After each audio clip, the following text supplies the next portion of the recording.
With a growing city, we've got a choice to allow people to drive all across London, which leads to all sorts of problems, or to encourage them to use more public transport, to cycle and walk. We also have in our city a health issue with more and more Londoners who are obese, overweight, who have other issues related to lack of activity. So by encouraging more people to be active, more walking, more cycling,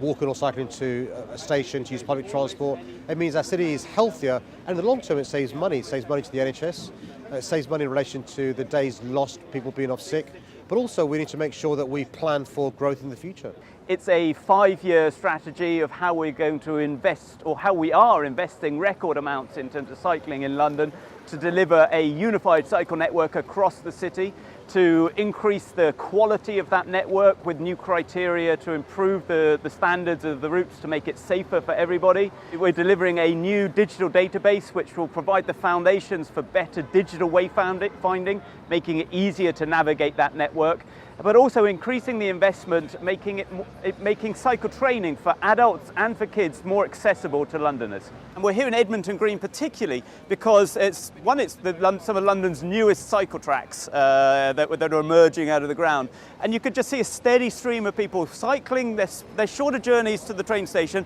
catching the train and then moving on into central London or going on off to work. Now it's that shift that we need to see, moving away from using the car to using the bikes for smaller local journeys, connecting to public transport, and then moving part of their onward journey. I hear over and over again from our traders associations, from local residents who are expressing real concern about high streets, about what our town centres look like, about shops perhaps closing down, and of course it's not surprising at a time of real economic difficulty for people.